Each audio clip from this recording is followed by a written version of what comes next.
Здравствуй, дорогой друг, как поживаешь? Мы тоже хорошо. Вот закупаем саженцы для дома престарелых. Представители сказали, что им нужно 10 берез, 10 кленов, 5 дубов и 5 каштанов. Все вышеперечисленное мы приобрели и посадили их вместе со студентами юридической академии, языковой академии Study Don, волонтерами Kyrgyz Union и просто ребятами, которые отозвались на наше объявление. За короткое время мы быстро все посадили. Благодарим каждого, кто пришел и помог. Зеленый город! Хочется немного рассказать об этом доме. В нем живут 218 человек, из них 77 с ограниченными возможностями и 54 из них парализованы. Имеется актовый зал, библиотека, бильярдный стол, намазхана, столовая. Проводятся разные мероприятия, а некоторые здесь даже находят свою любовь. Стараемся, чтобы было все хорошо. Да. А когда все хорошо, тогда и настроение поднимается красиво. И живут вместе в одной комнате. Бабушки, находясь в доме престарелых, своими руками шьют детские одежды и безвозмездно помогают детским домам, отправляя по 200-300 штук носков, свитеров и так далее. В этом доме престарелых живет учительница Чингиза Айтматова Крамарева Анна Семеновна. 1919 года рождения, заслуженный учитель Кыргызской республики, труженица тыла. 28 мая ей исполнится 100 лет.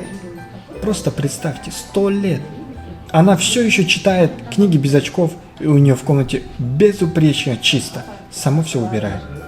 Хочется на ее день рождения сделать что-то приятное. В комментариях можете поделиться идеями, и вместе с вами мы поедем к ней и сделаем ей сюрприз. Когда нас пригласили в отделение милосердия, где лежат люди с ограниченными возможностями, нам чуть стало не по себе. Они встретили так радостно, улыбались, спрашивали о нашем здоровье. Один из них дал нам даже свой бата.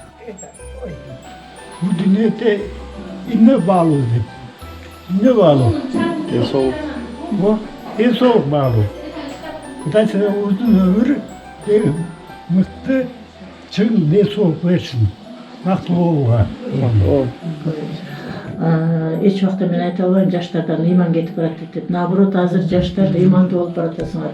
Ыймандуу болгон үчүн ушу келип ушунча чогулуп келип, жагыңга карабай, эме карабай келип ушул жерге бизге жасап бериңер. Ошол чоң ыйман, ошол чоң бизге жардам.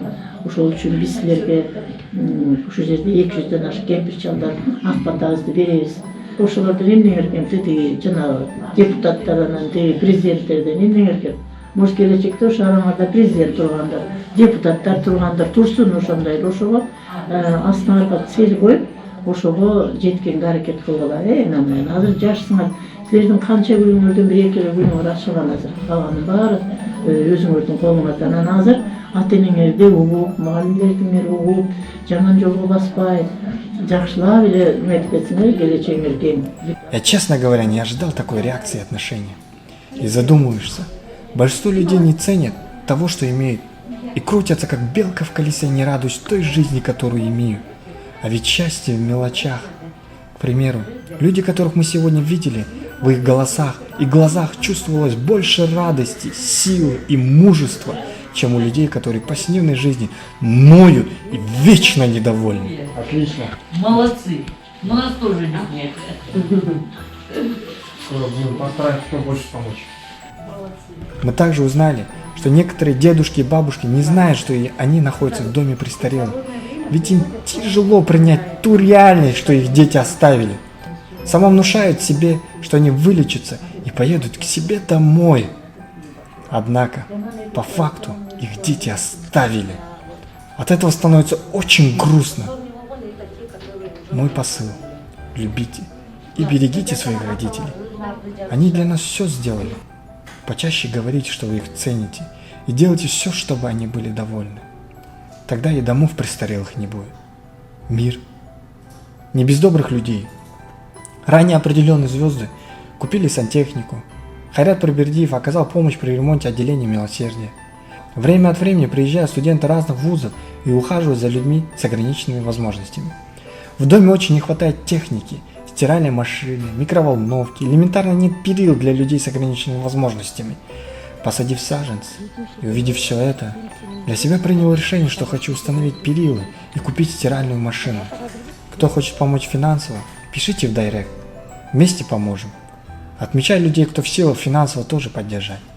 Я очень верю, что в ближайшем будущем не будет домов престарелых. Любите и берегите своих родителей. С уважением, Талгат Молдалиев.